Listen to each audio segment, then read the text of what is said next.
സർവശക്തനായ ദൈവമേ, സ്വർഗീയ പിതാവേ, ഈ സന്ധ്യാസമയം കർത്താവിന്റെ പാദപീഠത്തിലേക്ക് കടന്നു വന്ന് തിരുവചനം പഠിക്കുവാൻ തക്കോണം കർത്താവിടുന്ന് ദയാക്കുന്നതിനായി നന്ദിയോടെ സ്തോത്രം. യേശു ക്രിസ്തുവിന്റെ ഉപദേശവും ജീവിതവും എന്ന വിഷയത്തെക്കുറിച്ച് ഞങ്ങൾ പഠിച്ചുകൊണ്ടിരിക്കുന്നല്ലോ. അവ ഞങ്ങളുടെ ബുദ്ധിയിലും ഞങ്ങളുടെ മനസ്സിലും ഞങ്ങളുടെ ഹൃദയത്തിലും അത് ഉൾക്കൊള്ളുവാൻ തക്കോണം കർത്താവെ സഹായിക്കണമേ. ഞങ്ങളുടെ ബുദ്ധിയെ തുറക്കുമാറാകണമേ എന്ന് പ്രാർത്ഥിക്കുന്നു. പ്ലാറ്റ്ഫോമിൽ വന്നിരിക്കുന്ന എല്ലാ സ്റ്റുഡൻസിനായി നന്ദിയോടെ സ്തോത്രം. എല്ലാ സ്കോളേഴ്സിനെയും അവിടെ നിന്ന് അനുഗ്രഹിക്കുകയും സഹായിക്കുകയും ചെയ്യണമേ. എല്ലാ ഫാക്കൽറ്റിക്കായി നന്ദിയോടെ സ്തോത്രം. കർത്താവെ, താബോർ ബൈബിൾ കോളേജിനായി നന്ദിയോടെ സ്തോത്രം ചെയ്യുന്നു. സാബു സാറിനായി നന്ദിയോടെ സ്തോത്രം. ഇന്ന് പഠിപ്പിക്കാൻ തക്കോണം കർത്താവ് അവിടുന്ന് ഹല്ലേലൂയ പ്രാഗൽഭ്യവും ഹല്ലേലൂയ ദൈവവചനത്തിന്റെ ജ്ഞാനം അവിടെ നല്ലിയിരിക്കുക. നന്ദിയോടെ സ്തോത്രം. ഞങ്ങളുമായി അനുഗ്രഹിക്കുകയും സഹായിക്കണമേ എന്ന് പ്രാർത്ഥിക്കുന്ന എല്ലാ പ്രിയപ്പെട്ടവരെയും കർത്താവിന്റെ കരങ്ങളിലേക്ക് പരമേൽക്കുകയും പരമേൽപ്പിക്കുന്നു. യേശു ക്രിസ്തുവിന്റെ ധന്യമുള്ള നാമത്തിൽ തന്നെ. ആമേൻ. കർത്താവിന്റെ ധന്യ തിരുനാമത്തിന് സ്തോത്രം ചെയ്യുന്നു. എല്ലാ വിലപ്പെട്ട കർത്തൃദാസന്മാർക്കും എൻ്റെ സ്നേഹവന്ദനങ്ങളെ അറിയിക്കുകയാണ്. യേശുക്രിസ്തുവിന്റെ ജീവിതവും ഉപദേശങ്ങളും, the life and teachings of Jesus Christ, ഈ വിഷയത്തിൽ യേശുവിന്റെ ബാല്യം മുതൽ യൗവനം വരെ എന്ന വിഷയമായിരുന്നു കഴിഞ്ഞ ക്ലാസ്സിൽ നമ്മൾ പ്രാരംഭമായി പഠിച്ചത്. യെരുശലേമിന് സമീപം 10 കിലോമീറ്റർ തെക്കായിട്ട് ബേത്ലഹേമിൽ ജനിച്ചു എങ്കിലും യേശു വളർന്നത് ഗലീലയിലുള്ള നസറേത്തിലാണ്. യേശുവിന്റെ മാതാപിതാക്കൾ ഭക്തിയുള്ള യഹൂദന്മാരായിരുന്നു. ന്യായപ്രമാണ പ്രകാരമുള്ള സകല കർമ്മങ്ങളും ആചരിച്ചുകൊണ്ട് അവർ യേശുവിനെ വളർത്തി.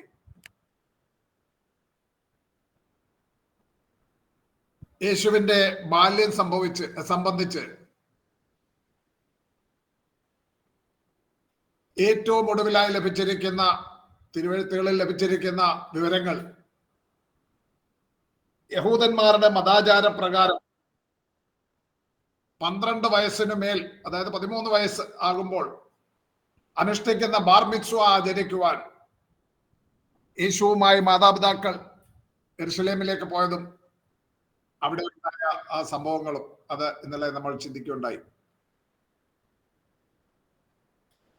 തുടർന്ന് യേശുവിന്റെ പരസ്യ ശുശ്രൂഷ ആരംഭിക്കുന്നത് സംബന്ധിച്ച് നമ്മൾ പഠിച്ചു. യേശു യോഹന്നാനാൽ സ്നാനമേൽക്കുവാൻ യോർദാനിലേക്ക് വരുന്നത് മുതലാണ് യേശുവിന്റെ പരസ്യ ശുശ്രൂഷ ആരംഭിക്കുന്നത്.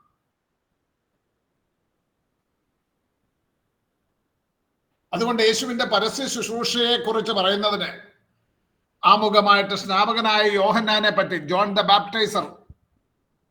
ബാപ്റ്റൈസറിനെ കുറിച്ച് ചില കാര്യങ്ങൾ പഠിച്ചു.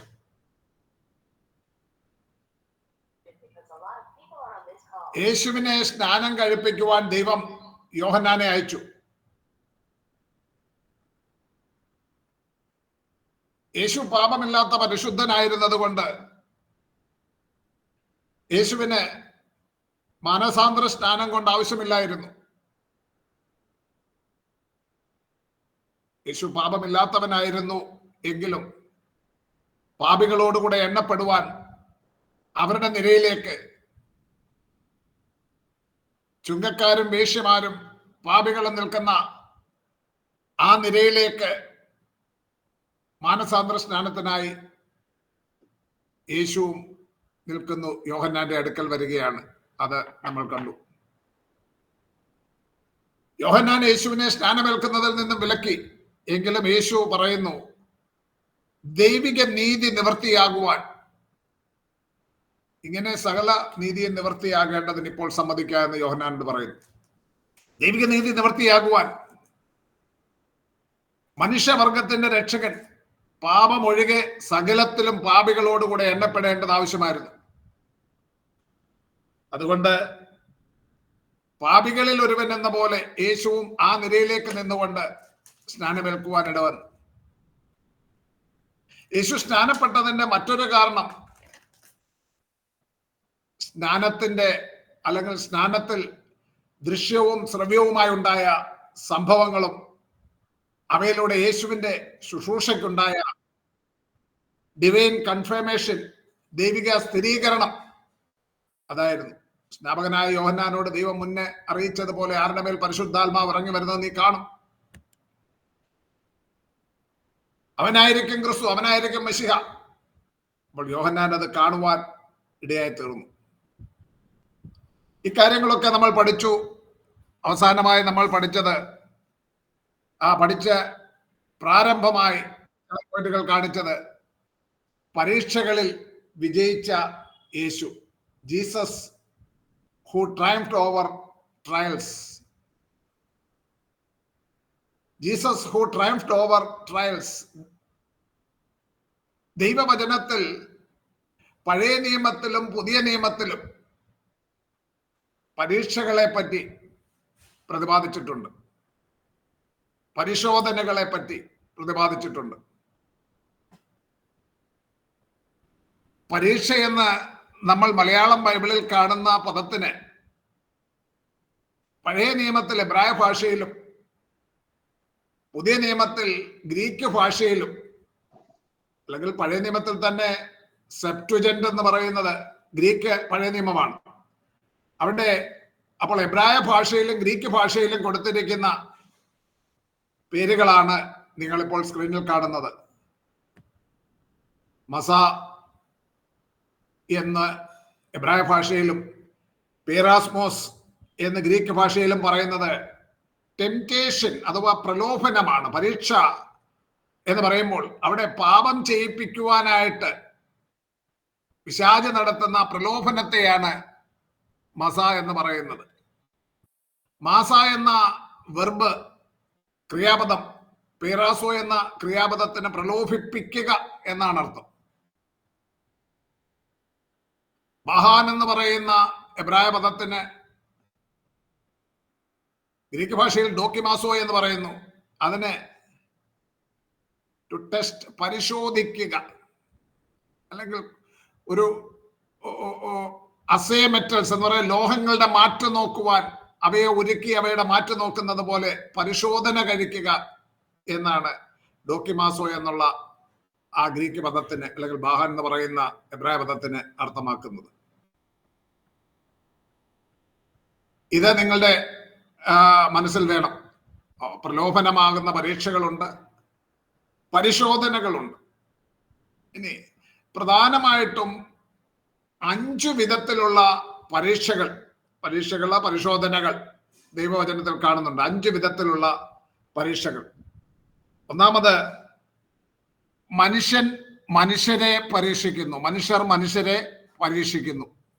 ദൈവവചനത്തിൽ അങ്ങനെയുള്ള നിരവധി ഉദാഹരണങ്ങളുണ്ട്. പോസിറ്റീവായിട്ടും നെഗറ്റീവായിട്ടുമുള്ള നിലയിൽ മനുഷ്യരെ പരിശോധിക്കും. ഉദാഹരണത്തിന് ശെബാരാജ്ഞി ശലോമോന്റെ അടുക്കൽ വരുന്നു. രാജാക്കന്മാരുടെ 1-ാം പുസ്തകം 10:1 നാം ഇങ്ങനെ വായിക്കുന്ന ഷെബയിലെ രാജ്ഞി യഹോവയുടെ നാമം സംബന്ധിച്ച് ശലോമോനുള്ള കീർത്തി കേട്ടിട്ട് കടമൊഴികളാൽ അവനെ പരീക്ഷിക്കേണ്ടതിന് വന്നു എന്ന് നമ്മൾ വായിക്കുന്നുണ്ട്. അവിടെ പേരാസോ എന്നുള്ള ആ ക്രിയാപദമാണ്. അവൾ പരീക്ഷിക്കുകയാണ്. എന്നാൽ ശലോമോൻ ആ പരീക്ഷകളെല്ലാം ജയിക്കുന്നതായിട്ട് അവിടെ ശലോമോന് ലാസ്റ്റിൽ സമ്മാനങ്ങളൊക്കെ കൊടുക്കുന്നതായിട്ടും ഒക്കെ നമ്മൾ കാണുന്നുണ്ട്.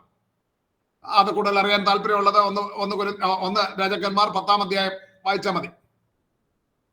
അതുപോലെ നമ്മുടെ കർത്താവായ യേശുക്രിസ്തുവിന്റെ ഐഹിക ശുശ്രൂഷ വേളയിൽ ചില മനുഷ്യർ യേശുവിനെ പരീക്ഷിച്ചിരുന്നു. പിശാചിന്റെ പരീക്ഷ അവിടേക്ക് നമ്മൾ വരികയാണ്. എന്നാൽ മനുഷ്യർ പരീക്ഷിച്ചിരുന്നു. മർക്കോസിന്റെ സുവിശേഷം 8:11 മർക്കോസ് 8:11 നാം കാണുന്നു, അനന്തരം പരീക്ഷന്മാർ വന്ന് അവനെ പരീക്ഷിച്ചുകൊണ്ട് ആകാശത്തിൽ നിന്ന് ഒരു അടയാളം അന്വേഷിച്ച് അവനുമായി തർക്കിച്ചു തുടങ്ങി.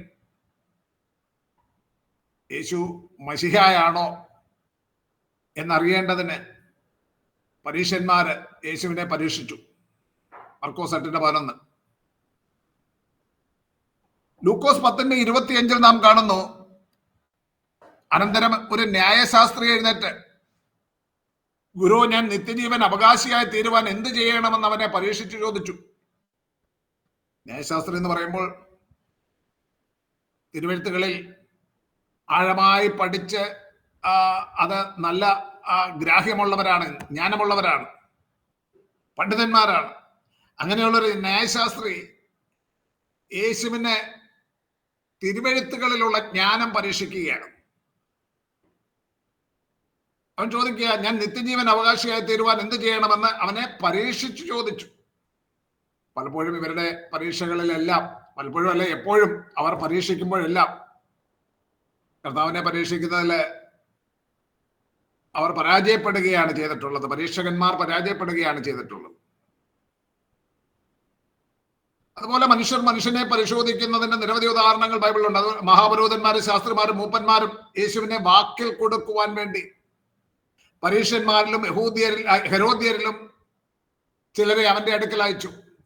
ശ്രദ്ധിക്കേണ്ട ഒരു കാര്യമാണ്, ഹെരോദ്യരെന്ന് പറയുന്നതും പരീക്ഷന്മാരും എന്ന് പറഞ്ഞു കഴിഞ്ഞാൽ രണ്ടും ഓപ്പോസിറ്റ് ധ്രുവങ്ങളിൽ ഉള്ളവരാണ്. പരസ്പരം ഒരു രീതിയിലും ചേർന്ന് പോകാൻ സാധിക്കുന്നവരല്ല. പക്ഷേ കർത്താവായ യേശുവിനെ അവരൊരു പൊതുശത്രുവായി കണ്ടിട്ട് അവർ ഐകമത്യപ്പെട്ടിട്ട് അവര് പലരും വന്നിട്ട് യേശുവിനെ വാക്കിൽ കൊടുക്കുവാൻ പരിശ്രമിക്കുകയാണ്. മർക്കോസിന്റെ സുവിശേഷം 12-ാം അധ്യായത്തിന്റെ 13 മുതൽ 15 വരെയുള്ള വാക്യങ്ങൾ വായിക്കുമ്പോൾ, മർക്കോസ് എഴുതിയ സുവിശേഷം 12-13 മുതൽ 15 വരെ, അവിടെ നമ്മൾ കാണുന്നുണ്ട് യേശു അവരുടെ കപടം അറിഞ്ഞു. നിങ്ങൾ എന്നെ പരീക്ഷിക്കുന്നത് എന്ത് എന്ന് ചോദിച്ചതായി കാണുന്നു. അപ്പോൾ യേശുവിനെ വാക്കിനാൽ കൊടുക്കുവാൻ പരീക്ഷിച്ചു. അന്നത്തെ മത മേധാവികളും ഭരണകർത്താക്കളൊക്കെ യേശുവിനെ വാക്കിൽ കൊടുക്കുവാൻ പരീക്ഷിച്ചു. അവർ പരാജയപ്പെട്ടു. ശബാരാജ്ഞി ശലോമോനെ അവന്റെ കടമൊഴികളാൽ പരീക്ഷിക്കേണ്ടതിന് വന്നു. അങ്ങനെ മനുഷ്യനെ പരീക്ഷിക്കുന്ന ആ പരീക്ഷകൾ, അതാണ് ഒരു വിധത്തിലുള്ള പരീക്ഷ. രണ്ടാമത്തെ പരീക്ഷ, മനുഷ്യർ തങ്ങളെ തന്നെ ശോധന ചെയ്യുന്നു.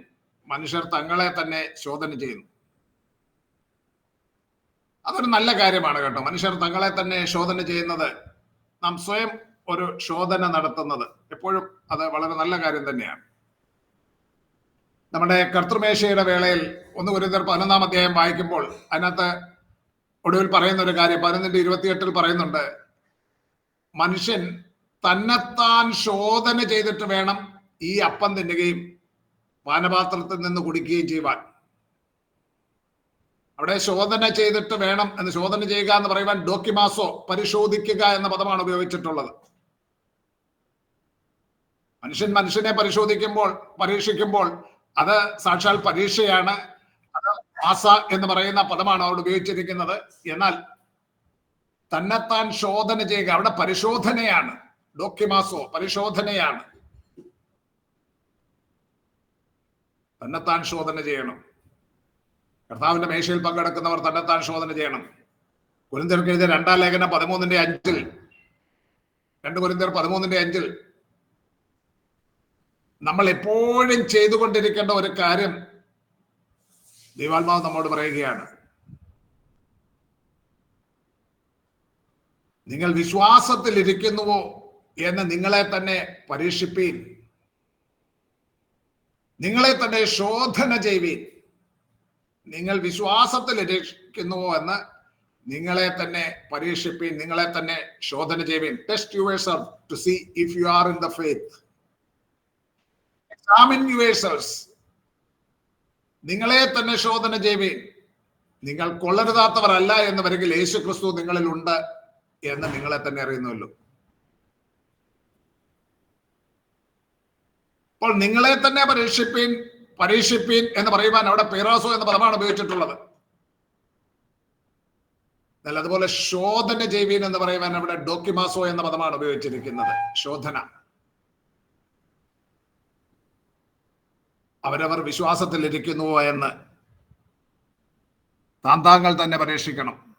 മറ്റൊരാൾ പറയുകയല്ല, നമ്മൾ തന്നെ ശോധന ചെയ്യണം, പരീക്ഷിക്കണം. ഗലാത്യർക്ക് എഴുതിയ ലേഖനം 6-ാം അധ്യായം 4-ാം വാക്യം ഒന്ന് വായിച്ചാട്ടെ. ഗലാത്യർ 6:4.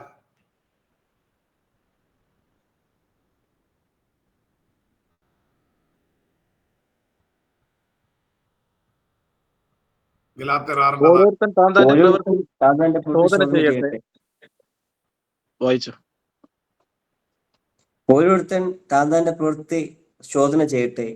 എന്നാൽ അവൻ തന്റെ പ്രശംസ മറ്റൊരുത്തനെ കാണിക്കാതെ തന്നിൽ തന്നെ അടക്കി വെക്കും. താൻ്റെ പ്രവൃത്തി ശോധന ചെയ്യട്ടെ. ഞാൻ ശോധന ചെയ്യേണ്ടത് എൻ്റെ പ്രവൃത്തിയാണ്. അതിലപ്പം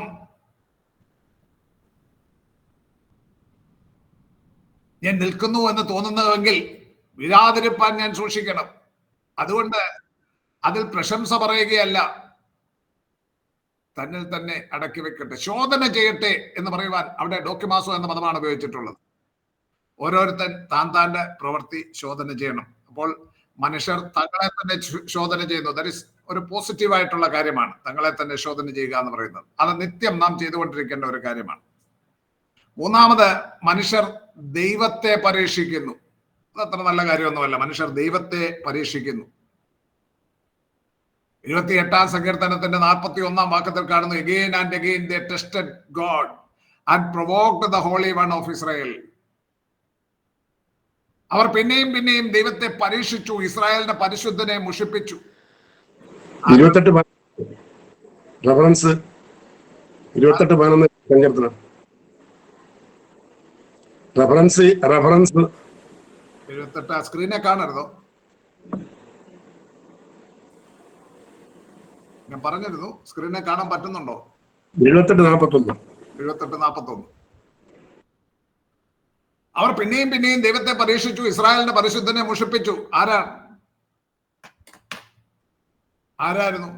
ആരെ പറ്റിയാണ് അവിടെ സങ്കീർത്തനക്കാരൻ പറയുന്നത്?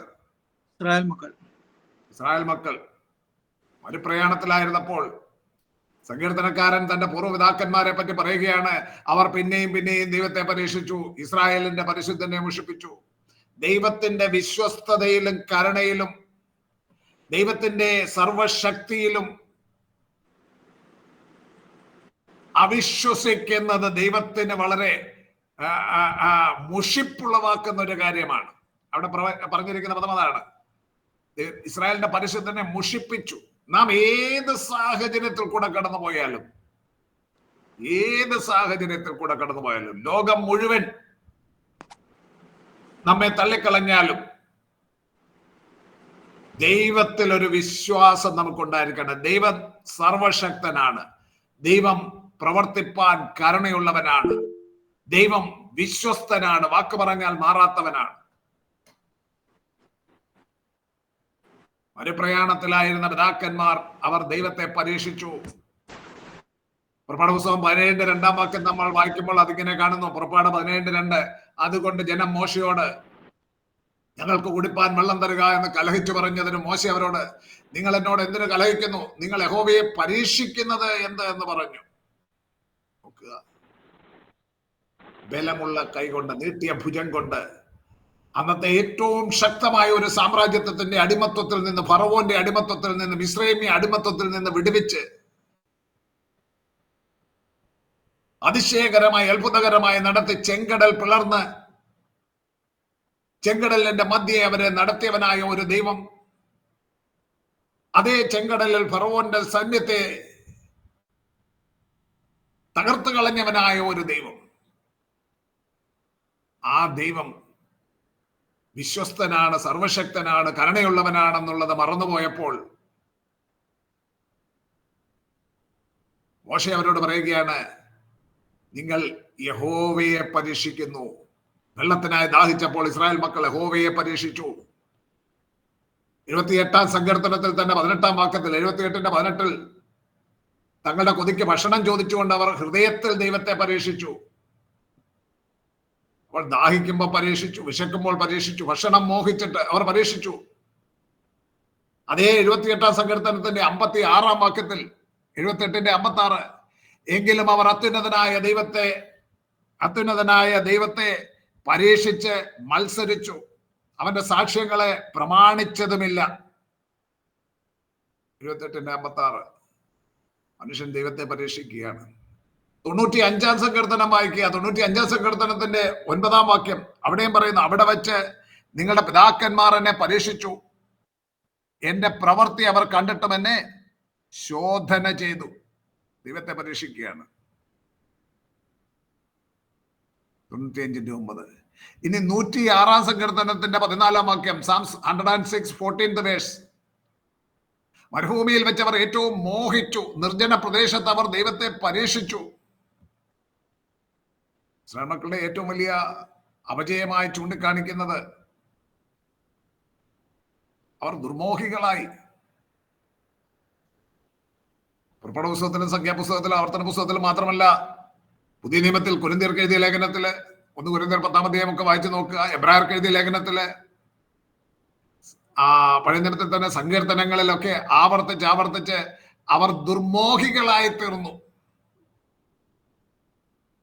നിർജ്ജന പ്രദേശത്ത് വെച്ച് അവർ ദൈവത്തെ പരീക്ഷിച്ചു. മോഹിക്കുക എന്ന് പറയുന്നത് സത്യാന്യമായ ഒരു പ്രകൃതമാണ്.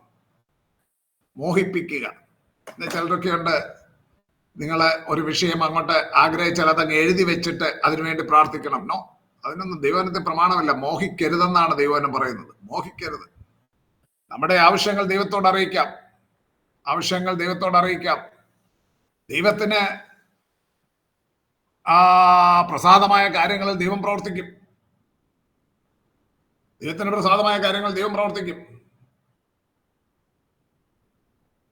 വിശ്വാസം എന്നത് പ്രത്യാശിക്കുന്നതിന്റെ ഉറപ്പും കാണാത്ത കാര്യങ്ങളുടെ നിശ്ചയവുമാണ്. ദൈവനും അതാണ് പഠിപ്പിക്കുന്നത്.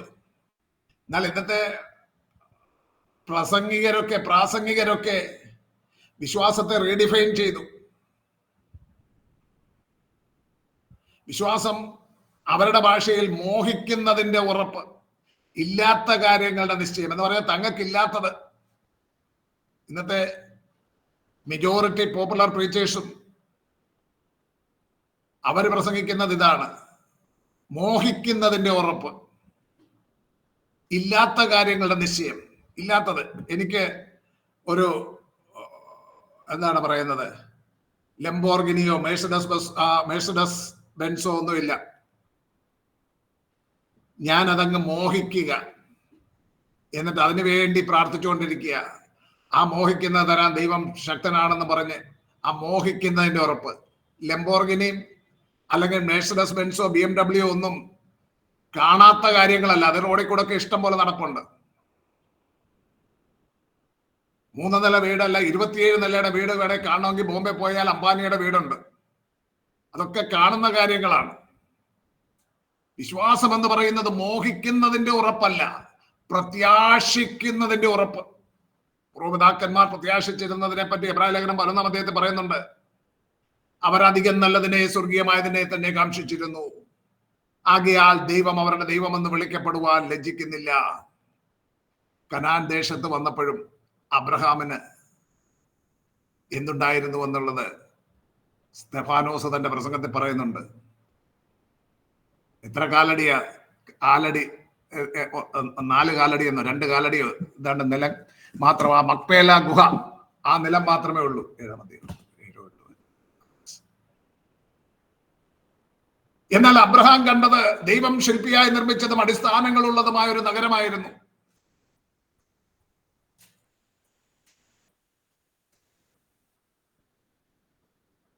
ഇസഹാക്ക് നല്ലതായിരുന്നു, പക്ഷേ അധികം നല്ലത് മിശിഹായാണ്, ക്രിസ്തുവാണെന്നുള്ളത് പ്രവാചകനായ അബ്രഹാം തിരിച്ചറിഞ്ഞിരുന്നു. കനാൻ ദേശം നല്ലതാണ്, എന്നാൽ അധികം നല്ലത് ദൈവം ശില്പിയായി നിർമ്മിച്ചതും അടിസ്ഥാനങ്ങളുള്ളതുമായ നഗരമാണെന്ന് അബ്രഹാം എന്ന പ്രവാചകൻ തിരിച്ചറിഞ്ഞിരുന്നു. അതുകൊണ്ട് അവർ വാഗ്ദത്ത നിവർത്തി പ്രാപിക്കാതെ ദൂരത്ത് നിന്ന് അത് കണ്ടും അഭിവന്ദിച്ചും ഭൂമിയിൽ തങ്ങൾ അന്യരും പരദേശികളുമെന്ന് ഏറ്റുപറഞ്ഞുകൊണ്ട് മരിച്ചു എന്നാണ് പറഞ്ഞിരിക്കുന്നത്. ഭൂമിയിൽ തങ്ങൾ ഏറ്റുപറഞ്ഞുകൊണ്ട്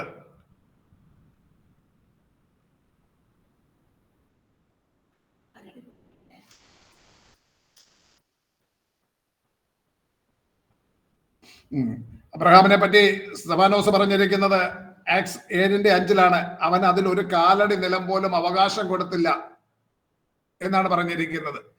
കനാൻ ദേശത്ത് വന്നു, അവൻ കൂടാരങ്ങളിൽ പാർക്കുകയായിരുന്നു.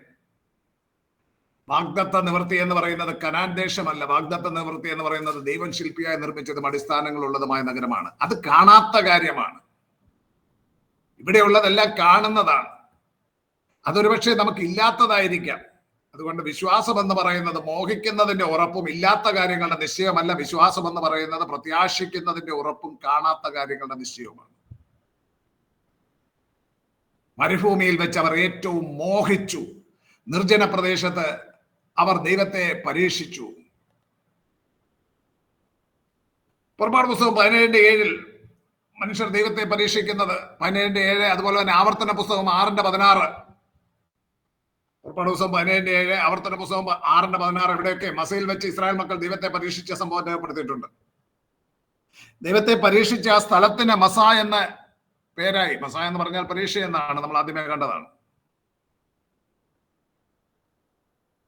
ദൈവമായ യഹോവ തങ്ങൾക്ക് വേണ്ടി പ്രവർത്തിച്ച സകല വീര്യപ്രവർത്തികൾ കണ്ടിട്ടും അതിന്റെ ഗുണങ്ങൾ അനുഭവിച്ചിട്ടും ഇസ്രായേൽ മക്കൾ പിന്നെയും പിന്നെയും ദൈവത്തെ പരീക്ഷിച്ചു കൊണ്ടിരുന്നു.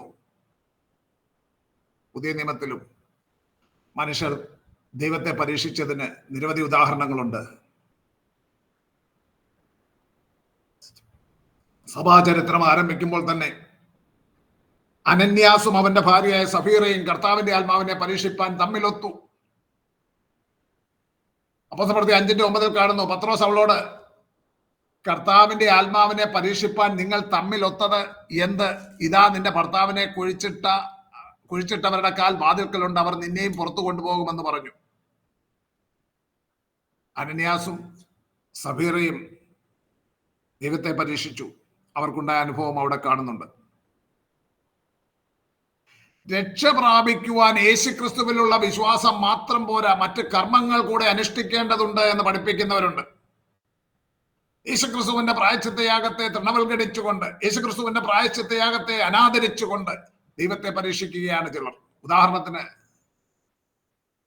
യെരുശലേമിൽ അപ്പോസ്തലന്മാരും മൂപ്പന്മാരും കൂടി വന്നപ്പോൾ, നമ്മൾ യെരുശലേം കൗൺസിൽ എന്ന് പറഞ്ഞ് പഠിക്കുന്നത് അപ്പോസ്തലപ്രവൃത്തി 15-ാം അധ്യായം.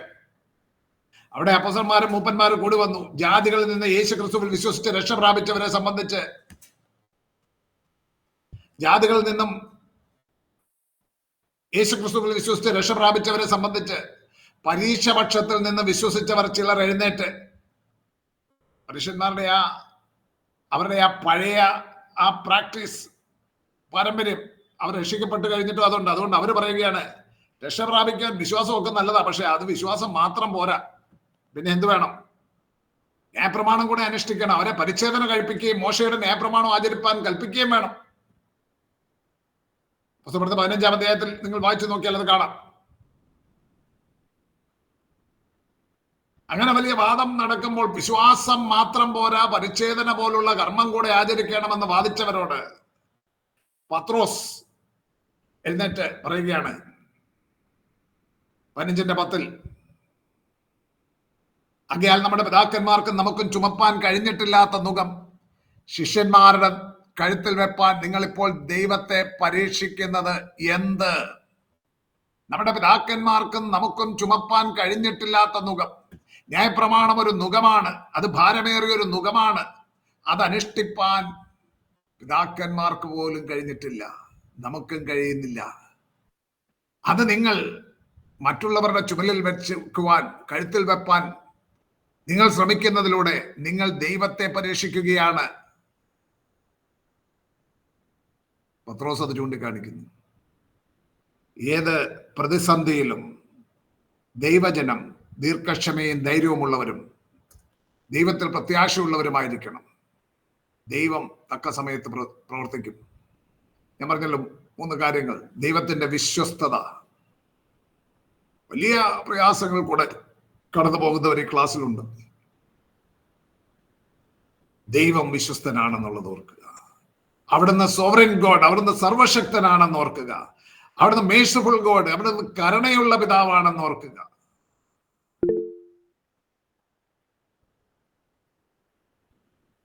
അവിശ്വാസികളായി ദൈവത്തെ പരീക്ഷിച്ച് പാപം ചെയ്യുവാൻ നമുക്കാർക്കും ഇടയാകരുത്.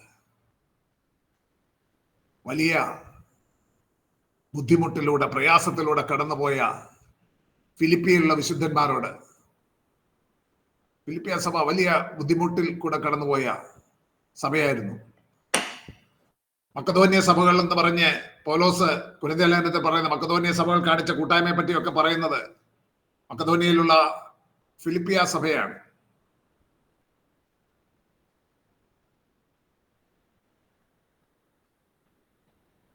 അവരോട് പൗലോസ് അപ്പോസ്തലൻ പറയുന്നത് ഫിലിപ്പിയർ 4:19, എന്റെ ദൈവമോ നിങ്ങളുടെ ബുദ്ധിമുട്ട് ഒക്കെയും മഹത്വത്തോടെ തന്റെ ധനത്തിനൊത്തവണ്ണം ക്രിസ്തുയേശുവിൽ പൂർണ്ണമായി തീർത്തു തരും.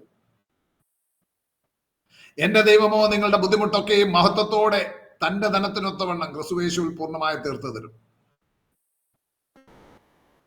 അപ്പോൾ നാം ആരും അവിശ്വാസികളായി ദൈവത്തെ പരീക്ഷിക്കുന്നവരാകരുത്. അത് ദൈവം പൊറുക്കാത്ത മഹാപാപമാണ്. അടുത്തത് മനുഷ്യരെ പരീക്ഷിക്കുന്നു, മനുഷ്യർ തങ്ങളെ തന്നെ ശോധന ചെയ്യുന്നു, മനുഷ്യർ ദൈവത്തെ പരീക്ഷിക്കുന്നു. നാലാമത് നമ്മൾ കാണുന്നത് ദൈവം തന്റെ ജനത്തെ വിശ്വാസത്തിന്റെ ശോധന കഴിക്കുന്നു. ദൈവം തന്റെ ജനത്തെ വിശ്വാസത്തിന്റെ ശോധന കഴിക്കുന്നു. പഴയ നിയമത്തിൽ നിന്നൊരു ഉദാഹരണം നിങ്ങൾക്ക് പറയാം. ആർക്കെങ്കിലും ആദ്യമായി പഴയ നിയമത്തിൽ കാണുന്ന ഒരു വിശ്വാസത്തിന്റെ ശോധന? അബ്രഹാമിനെ. Yes, correct. പ്രിയ സഹോദരങ്ങൾ രണ്ടുപേരും പറഞ്ഞ കറക്റ്റ് ആണ്. ഉൽപ്പത്തി പുസ്തകം 22-ാം അധ്യായം ആരംഭിക്കുമ്പോൾ അവിടെ നമ്മൾ കാണുന്നു, അതിന്റെ ശേഷം ദൈവം അബ്രഹാമിനെ പരീക്ഷിച്ചത് എങ്ങനെയെന്നാൽ അബ്രഹാമേ എന്ന് വിളിച്ചതിന് ഞാൻ ഇതാ എന്നവൻ പറഞ്ഞു. അപ്പോൾ ദൈവം, നിന്റെ മകനെ, നീ സ്നേഹിക്കുന്ന നിന്റെ ഏകജാതനായ ഇസഹാക്കിനെ തന്നെ കൂട്ടിക്കൊണ്ട് മോറിയാദേശത്ത് ചെന്ന് അവിടെ ഞാൻ നിന്നോട് കൽപ്പിക്കുന്ന ഒരു മലയിൽ അവനെ ഹോമയാഗം കഴിക്ക എന്ന് അരുളി ചെയ്തു. ദൈവം തന്റെ ജനത്തെ വിശ്വാസത്തിന്റെ ശോധന കഴിക്കുന്നതിന് ഏറ്റവും ഉദാത്തമായ ഒരു ഉദാഹരണമാണ് അബ്രഹാമിനെ പരീക്ഷിക്കുന്നത്. പുറപ്പാട് പുസ്തകം 16:4 അപ്പോൾ യഹോവ മോശയോട്, ഞാൻ നിങ്ങൾക്ക് ആകാശത്ത് നിന്ന് അപ്പം വർഷിപ്പിക്കും. ജനം എന്റെ ന്യായപ്രമാണം അനുസരിക്കുമോ ഇല്ലയോ എന്ന് ഞാൻ അവരെ പരീക്ഷിക്കേണ്ടതിന് അവർ പുറപ്പെട്ട് ഓരോ ദിവസത്തേക്ക് വേണ്ടത് അന്നന്ന് പെറുക്കിക്കൊള്ളണം. ദൈവം പരീക്ഷിക്കുന്നതാണ്. ആവർത്തന പുസ്തകം 8:2 ആവർത്തന പുസ്തകം 8:2 ഡ്യൂട്ടറോണമി 8:2 നിന്റെ ദൈവമായ യഹോവ നിന്നെ താഴ്ത്തുവാനും തന്റെ കൽപ്പനകൾ പ്രമാണിക്കുമോ ഇല്ലയോ എന്ന് നിന്നെ പരീക്ഷിച്ച് നിന്റെ ഹൃദയത്തിൽ ഇരിക്കുന്നത് അറിവാനുമായി നിന്നെ ഈ 40 സംവത്സരം മരുഭൂമിയിൽ കൂടെ നടത്തിയ വിധമൊക്കെ നീ ഓർക്കണം. 40 സംവത്സരം ഇസ്രായേൽ പരീക്ഷയിൽ കൂടെ കടന്നുപോയി. ഡ്യൂട്ടറോണമി 8:16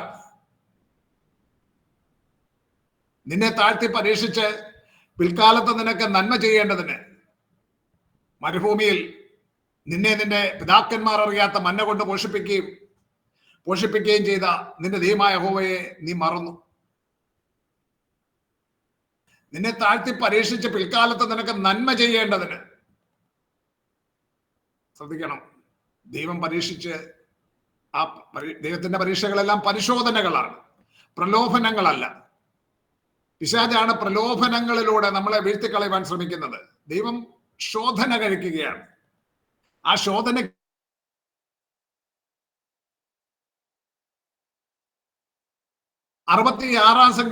സങ്കീർത്തനക്കാരൻ ഇപ്രകാരം പാടുന്നു. 66-ാം സങ്കീർത്തനത്തിന്റെ 10-ാം വാക്യം, ദൈവമേ നീ ഞങ്ങളെ പരിശോധിച്ചിരിക്കുന്നു, വെള്ളി ഊതിക്കഴിക്കും പോലെ നീ ഞങ്ങളെ ഊതിക്കഴിച്ചിരിക്കുന്നു.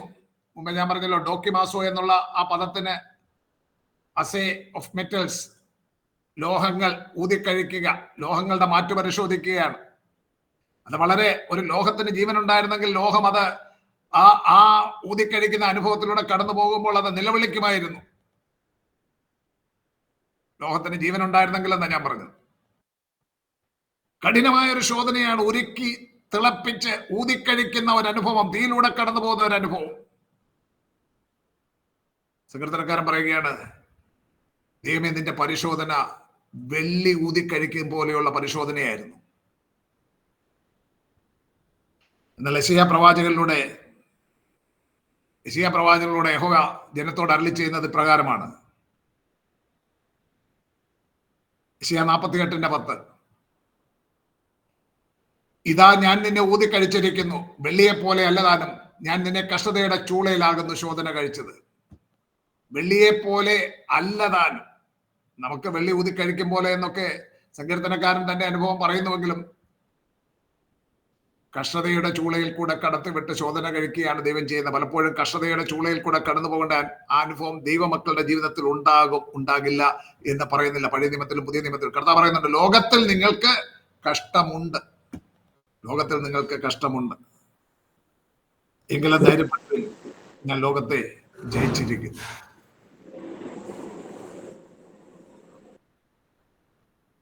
മഹോപദ്രവ കാലത്തിൽ ഉണ്ടാകുന്ന കഠിനമായ കഷ്ടതകളിലൂടെ കടന്നു പോകുമ്പോഴും കർത്താവിന്റെ നാമത്തിലുള്ള വിശ്വാസം ത്യജിക്കാതെ മഹോപദ്രവത്തെ അതിജീവിച്ച് രക്ഷപ്രാപിക്കുന്നവരായ ഇസ്രായേൽ ജനത്തിലെ ഒരു അംശത്തെക്കുറിച്ച്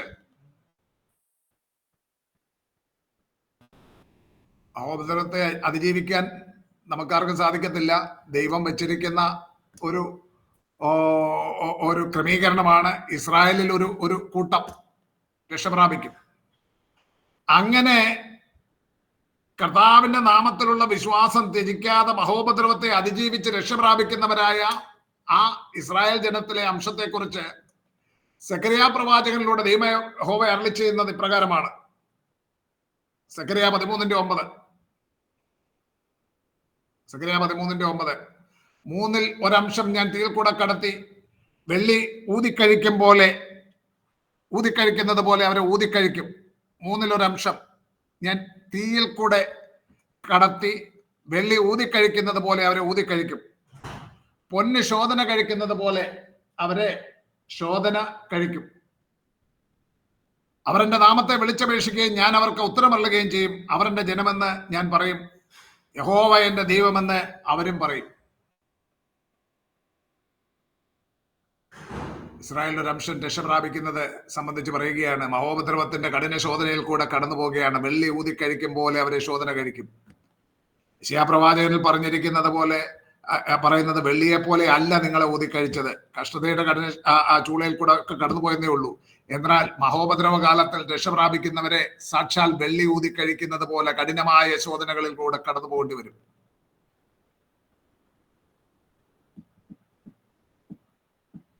പുതിയ നിയമത്തിലേക്ക് നമ്മൾ വരുമ്പോൾ 1 പത്രോസ് 1:7 ശോധനയെ പറ്റി പറയുന്ന ഒരു വചനഭാഗമാണ്. 1 പത്രോസ് 1:7. അഴിഞ്ഞു പോകുന്നതും തീയിൽ ശോധന കഴിക്കുന്നതുമായ പൊന്നിനേക്കാൾ നിങ്ങളുടെ വിശ്വാസത്തിന്റെ പരിശോധന വിലയേറിയത് എന്ന് യേശുക്രിസ്തുവിന്റെ പ്രത്യക്ഷതയിൽ പുകഴ്ചയ്ക്കും തേജസ്സിനും മാനത്തിനുമായി കാണാൻ അങ്ങനെ ഇടവരും. വിശ്വാസത്തിന്റെ ശോധന, വിശ്വാസത്തിന്റെ പരിശോധന വിലയേറിയത്.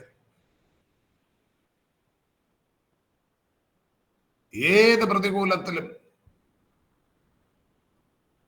വിടാത്ത വിശ്വാസം. പൗലോസ് ആ ലേഖനത്തിന്റെ പ്രാരംഭത്തിലാണെന്ന് തോന്നുന്നു അവിടെ പറഞ്ഞിരിക്കുന്നത്, ഞങ്ങൾക്ക് ലഭിച്ച അതേ വിലയേറിയ വിശ്വാസം ലഭിച്ചവർക്ക് എഴുതുന്നത്.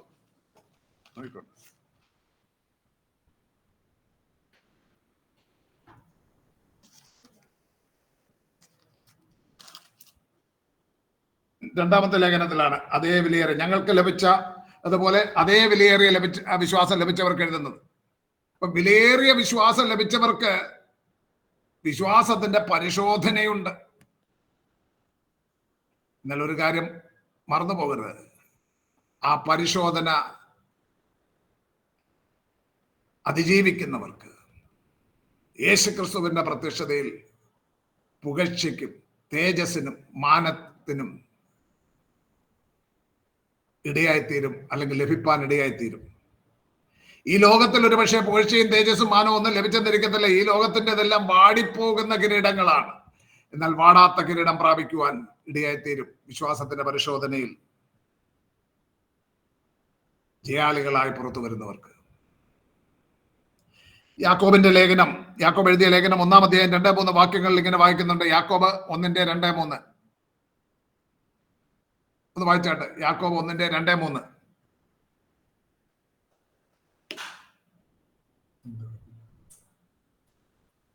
എന്റെ യാക്കോബ് സഹോദരന്മാരെ, നിങ്ങൾ വിവിധ പരീക്ഷകളിൽ അകപ്പെടുമ്പോൾ നിങ്ങളുടെ വിശ്വാസത്തിന്റെ പരിശോധന സ്ഥിരത ഉളവാക്കുന്നു എന്നറിഞ്ഞ അത് അശേഷം സന്തോഷം എന്ന് എണ്ണുവിൻ.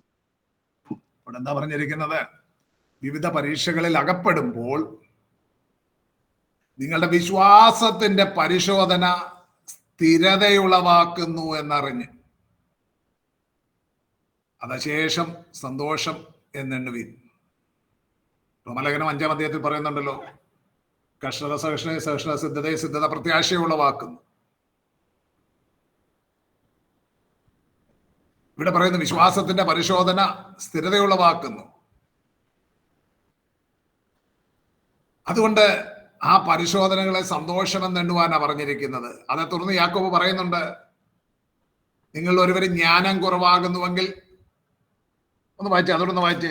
നിങ്ങൾ ഒരുവന് ജ്ഞാനം കുറവാകുന്നുവെങ്കിൽ, നിങ്ങളിൽ ഒരുത്തന് ജ്ഞാനം കുറവാകുന്നു എങ്കിൽ ഭത്സിക്കാതെ എല്ലാവർക്കും ഔദാര്യമായി കൊടുക്കുന്നവനായ ദൈവത്തോട് യാചിക്കട്ടെ, അപ്പോൾ അവന് ലഭിക്കും. സാന്ദർഭിക അതുകൂടെ ഞാൻ വായിപ്പിച്ചതാണ്. നമുക്ക് കാണാതറിയാവുന്ന വാക്യം തന്നെയാണ്. നിങ്ങൾ എങ്ങനെയാണ് അത് വായിക്കുന്നതെന്നുകൂടെ ഒന്ന് കേൾക്കാൻ വേണ്ടിയാണ് ഞാൻ വായിപ്പിച്ചത്. നിങ്ങളിൽ ഒരുവന് ജ്ഞാനം കുറവാകുന്നു എങ്കിൽ, അടുത്ത എങ്ങനെയാണ് വായിക്കുന്നത്? എന്താണ് പറയേണ്ടത്? ഫൽസിക്കാതെ.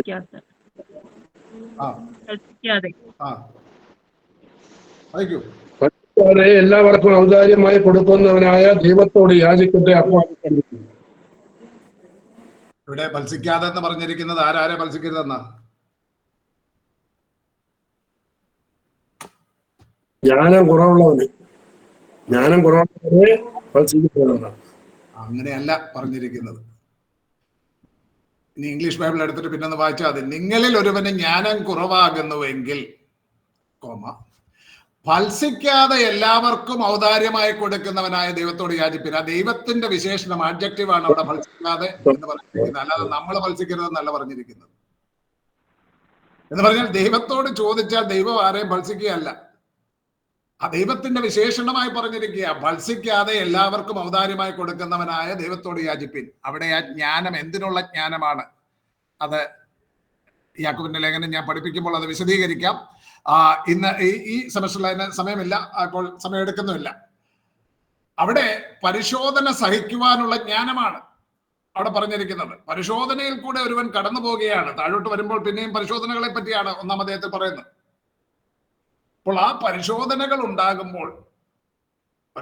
ഉണ്ടാകുമ്പോൾ വിശ്വാസത്തിന്റെ പരിശോധന സ്ഥിരതയുളവാക്കുന്നു എന്നറിഞ്ഞ് അത് സന്തോഷമെന്ന് എണ്ണുവാൻ ജ്ഞാനം ആവശ്യമാണ്.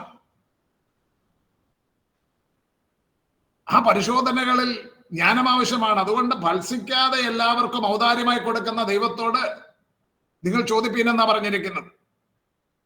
12-13 വാക്യങ്ങളിൽ യാക്കോബ് തന്നെ പറയുന്നുണ്ട്, പരീക്ഷ സഹിക്കുന്ന മനുഷ്യൻ ഭാഗ്യവാൻ, അവൻ കൊള്ളാകുന്നവനായി തികഞ്ഞ ശേഷം കർത്താവ് തന്നെ സ്നേഹിക്കുന്നവർക്ക് വാഗ്ദത്തം ചെയ്ത ജീവകിരീടം പ്രാപിക്കും. ശ്രദ്ധിക്കണം, അവിടെ ഇപ്പോൾ പരീക്ഷ സഹിക്കുവാൻ അവന് പ്രചോദനമാകുന്നത് എന്താണ്? പരീക്ഷ സഹിക്കുവാൻ പ്രചോദനമാകുന്നത് എന്താണ്? ജീവകിരീടം ലഭിക്കും. അത് ജീവകിരീടം പ്രാപിക്കും, അത് പ്രചോദനമാണ്. അവന് കൊള്ളാകുന്നവനായി തെളിയുവാൻ സാധിക്കും. ആ പരീക്ഷ സഹിച്ചു മുന്നോട്ട് പോകുവാൻ അവന് പ്രചോദനമാകുന്നത് കർത്താവിനോടുള്ള സ്നേഹമാണ്. അങ്ങനെയല്ലേ പറയുന്നത്? അവൻ കൊള്ളാകുന്നവനായി തെളിഞ്ഞ ശേഷം കർത്താവിനോടുള്ള സ്നേഹം അവൻ പ്രൂവ് ചെയ്ത് കഴിയുമ്പോൾ അതിന് വാഗ്ദത്തം ചെയ്ത ജീവകിരീടം പ്രാപിക്കുമെന്നാണ് പറഞ്ഞത്. അവന് പ്രചോദനമാകുന്നത് ആ ജീവകിരീടത്തെക്കാൾ വരെ കർത്താവിനോടുള്ള സ്നേഹമാണ്. ആ സ്നേഹം അവൻ പ്രകടിപ്പിച്ചു കഴിയുമ്പോൾ അതിന്റെ റിവാർഡ് അവന് കൊടുക്കുകയാണ്. പരീക്ഷ സഹിക്കുന്ന മനുഷ്യൻ ഭാഗ്യവാൻ, അവൻ കൊള്ളാകുന്നവനായി തെളിഞ്ഞ ശേഷം. എങ്ങനെയാ കൊള്ളാകുന്നവനായി തെളിഞ്ഞത്? കർത്താവിനോടുള്ള സ്നേഹം. കൊള്ളാം, അതുകൊണ്ട് അവന് ജീവകിരീടം പ്രാപിക്കും. ഇനി അടുത്ത സെന്റൻസോടെ നിങ്ങൾക്ക് ഒരു കൺഫ്യൂഷൻ ഉണ്ടാകുന്ന ഒരു ഭാഗമാണ്. അവിടേക്ക് പോകാൻ എനിക്ക് വലിയ പദ്ധതി ഇല്ലായിരുന്നെങ്കിലും അതുകൊണ്ട് അങ്ങ് പറഞ്ഞേക്കാം. പരീക്ഷിക്കപ്പെടുമ്പോൾ ഞാൻ ദൈവത്താൽ പരീക്ഷിക്കപ്പെടുന്നു എന്ന് ആരും പറയരുത്. ദൈവം ദോഷങ്ങളാൽ പരീക്ഷിക്കപ്പെടാത്തവനാകുന്നു, താൻ ആരെയും പരീക്ഷിക്കുന്നതുമില്ല. ശ്രദ്ധിക്കണം, ഒരു വശത്ത് ദൈവത്തിൽ നിന്ന് നമുക്ക് പരീക്ഷകൾ അയച്ചതായി തോന്നാം, എന്നാൽ അവയിലൂടെ കടന്നു പോകുന്നത് ഒരു പദവിയായി നമ്മൾ കാണണമെന്ന് നമ്മോട് പറയുന്നു. എന്നാൽ മറുവശത്ത് ദൈവം ആരെയും പരീക്ഷിക്കുന്നില്ല എന്ന് നമ്മോട് പറയുന്നു. ഇപ്പൊ നമ്മൾ എടുത്തിരിക്കുന്ന ടൈറ്റിൽ തന്നെ എന്താണ്? ദൈവം തന്റെ ജനത്തെ വിശ്വാസത്തിന്റെ ശോധന കഴിക്കുന്നു. ഇവിടെ പറയുകയാണ് ദൈവം ആരെയും പരീക്ഷിക്കുന്നില്ല. ഈ വാക്യം മനസ്സിലാക്കാൻ പരീക്ഷയെന്നും പരിശോധനയെന്നും വിവർത്തനം ചെയ്തിരിക്കുന്ന വാക്കുകൾ, അതിന്റെ വിവിധ അർത്ഥങ്ങൾ അറിയേണ്ടതാണ് ആവശ്യമാണ്. യാക്കോബ് ഇവിടെ പറഞ്ഞിരിക്കുന്ന വാക്യങ്ങളിൽ 1-ാം അധ്യായം 2-ാം വാക്യത്തിലും 12-13 വാക്യങ്ങളിലും പീറാസ്മോസ് എന്ന ഗ്രീക്ക് പദം തന്നെയാണ് ഉപയോഗിച്ചിരിക്കുന്നത്.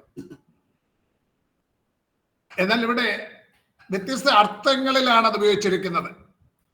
2-ാം വാക്യത്തിലും 12-ാം വാക്യത്തിലും 12-ാം വാക്യത്തിലും പീറാസ്മോസ് എന്ന നാമരൂപത്തിലും 13-ാം വാക്യത്തിൽ പീറാസോ എന്ന ക്രിയാരൂപത്തിലുമാണ് ഉപയോഗിച്ചിരിക്കുന്നത്. പീറാസ്മോസ് എന്ന പദം നമ്മുടെ ബൈബിളിൽ നല്ല അർത്ഥത്തിലും മോശ അർത്ഥത്തിലും ഉപയോഗിച്ചിരിക്കുന്നതായി കാണുന്നു.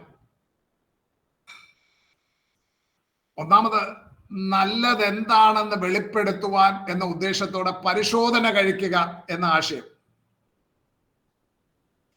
പീറാസ്മോസ് ദൈവം അനുവദിച്ചിട്ട് സംഭവിക്കുന്ന വിശ്വാസത്തിന്റെ പരിശോധനയാണ്. 2-ാം വാക്യത്തിൽ പറഞ്ഞിരിക്കുന്നത് വിശ്വാസത്തിന്റെ പരിശോധന, ദൈവം അനുവദിച്ചിട്ട് നമ്മുടെ ജീവിതത്തിൽ ഉണ്ടാകുന്ന വിശ്വാസത്തിന്റെ പരിശോധന. ദൈവം പരിശോധിക്കുന്നു. അതുകൊണ്ട് ദൈവം അനുവദിച്ചിട്ടുണ്ടാകുന്ന വിശ്വാസത്തിന്റെ പരിശോധന അശേഷം സന്തോഷമെന്ന് എണ്ണുവാൻ ദൈവവചനം നമ്മോട് ഉദ്ബോധിപ്പിക്കുന്നു. 4-ാം വാക്യത്തിൽ യാക്കോബ് 1-4 വാക്യത്തിൽ യാക്കോബ് ഇങ്ങനെ പറയുന്നു, എന്നാൽ നിങ്ങൾ ഒന്നിലും കുറവില്ലാതെ തികഞ്ഞവരും സമ്പൂർണരുമാകേണ്ടതിന് സ്ഥിരതയ്ക്ക് തികഞ്ഞ പ്രവൃത്തി ഉണ്ടാകട്ടെ.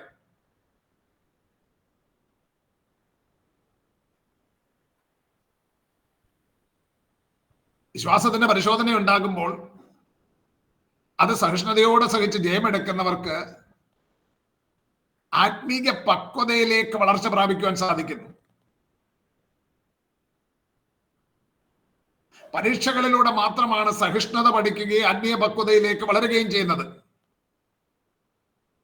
അപ്പോൾ നാം ഒന്നിലും കുറവില്ലാതെ തികഞ്ഞവരും സമ്പൂർണരുമാകേണ്ടതിന് പരിശോധനകൾ നമ്മുടെ ജീവിതത്തിൽ ഉണ്ടാകുന്നു. പീറാസ്മോസ് എന്ന പദം മോശം അർത്ഥത്തിൽ ഉപയോഗിച്ചിരിക്കുന്നത്, അതായത് നെഗറ്റീവ് സെൻസിൽ ഉപയോഗിച്ചിരിക്കുന്നത്, മോശമായത് പുറത്തെടുക്കുവാനായി പ്രലോഭിപ്പിക്കുക എന്ന ആശയത്തിലാണ്. ദൈവം നമ്മെ പ്രലോഭിപ്പിക്കാറില്ല. ദൈവം നമ്മെ പ്രലോഭിപ്പിക്കാറില്ല. പരിശോധനയിൽ കൂടെ കടത്തിവിടും, പ്രലോഭിപ്പിക്കാറില്ല. അത് സാത്താന്റെ പണിയാണ്. അതുകൊണ്ടാണ് ഇവിടെ പറയുന്നത് ദൈവം ആരെയും, പരീക്ഷ സഹിക്കുന്ന മനുഷ്യൻ ഭാഗ്യവാനാകും, കൊള്ളാവുന്ന തികഞ്ഞ ശേഷം കർത്താവ് തന്നെ സ്നേഹിക്കുന്നവർക്ക് വാഗ്ദത്തം ചെയ്ത ജീവകിരീടം പ്രാപിക്കും. പരീക്ഷിക്കപ്പെടുമ്പോൾ ഞാൻ ദൈവത്താൽ പരീക്ഷിക്കപ്പെടുന്നു എന്ന് ആരും പറയരുത്. ദൈവം ദോഷങ്ങളാൽ പരീക്ഷിക്കപ്പെടാത്തവനാകുന്നു. ദോഷങ്ങളാൽ പ്രലോഭിപ്പിക്കാറില്ല. താനും പ്രലോഭനത്തിന് വിധേയനായിട്ടില്ല. മത്തായി എഴുതിയ സുവിശേഷം 4-ാം അധ്യായത്തിന്റെ 3-ാം വാക്യത്തിൽ, മത്തായി 4:3 യേശുവിനുണ്ടായ പരീക്ഷകളെ പറ്റി പറയുന്ന ഭാഗത്തിൽ സാത്താനെ വിളിച്ചിരിക്കുന്ന പേരെന്താ?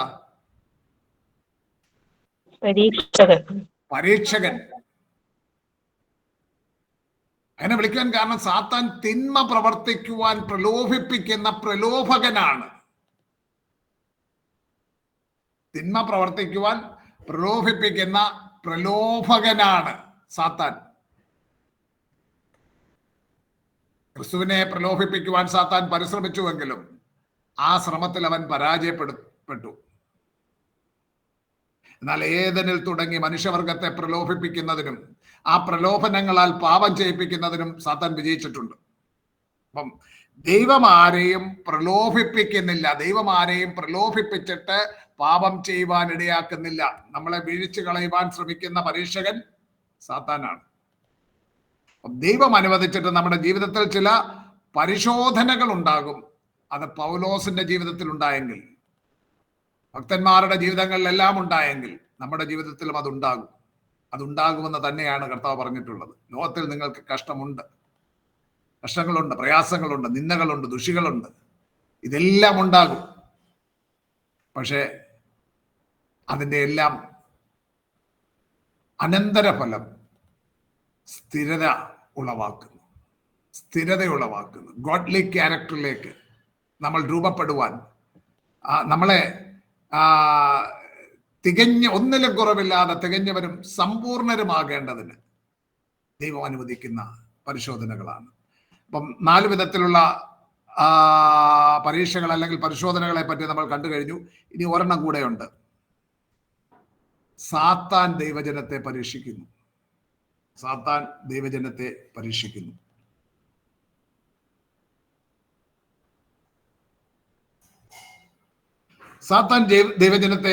പരീക്ഷിക്കും, ഇല്ലേ? പഴയ നിയമത്തിൽ നിന്നും പുതിയ നിയമത്തിൽ നിന്നും ഓരോ ഉദാഹരണങ്ങൾ ആർക്കെങ്കിലും ചൂണ്ടിക്കാണിച്ചു തരാം. വളരെ യോബിനെ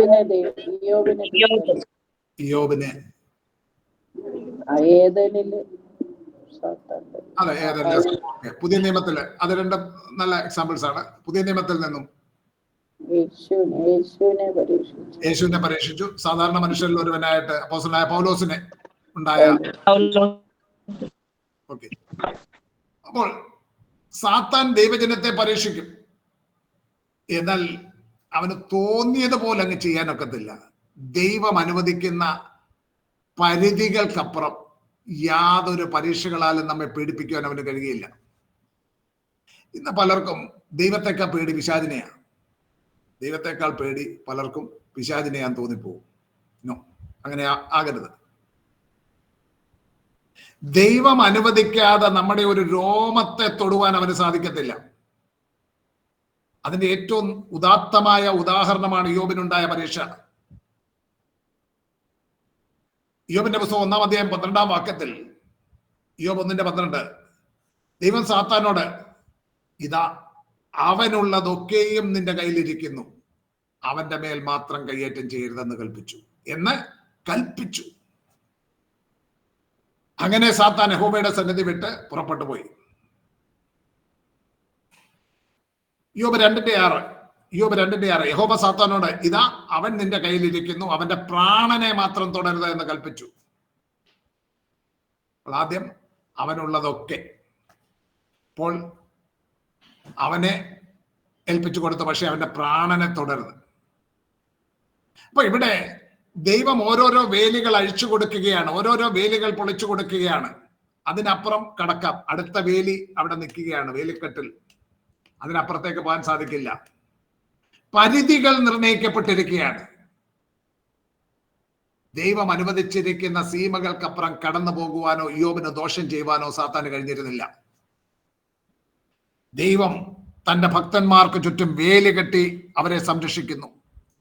യോബിനും അവനുള്ളതിനും ദൈവം വേലി കെട്ടിയിരുന്നു എന്ന് വ്യക്തമാണ്. 1-ാം അധ്യായത്തിലേക്ക് നോക്കി. 1-ാം അധ്യായം 9-10 വാക്യങ്ങൾ. 1-ാം അധ്യായം യോബ് 1:9-10. സാത്താൻ യഹോവയോട്, വെറുതെയോ യോബ് ദൈവഭക്തനായിരിക്കുന്നത്, ഈ അവനും അവന്റെ വീട്ടിനും അവനുള്ള സകലത്തിനും വേലി കെട്ടിയിട്ടില്ലയോ? നീ അവന്റെ പ്രവൃത്തി അനുഗ്രഹിച്ചിരിക്കുന്നു, അവന്റെ മൃഗസമ്പത്ത് ദേശത്ത് പെരുകിയിരിക്കുന്നു. യോബിനുള്ളത് സകലത്തിനും അവന്റെ മൃഗസമ്പത്തിനുൾപ്പെടെ വേലി കെട്ടിയിരിക്കുക. യോബിനെയോ അവന്റെ ഭവനത്തെയോ അവനുള്ള സമ്പത്തിനെയോ സാത്താന് തൊടുവാൻ കഴിയാത്തവണ്ണം ദൈവം അവനുള്ളതിനെല്ലാം വേലി കെട്ടിയിരുന്നു.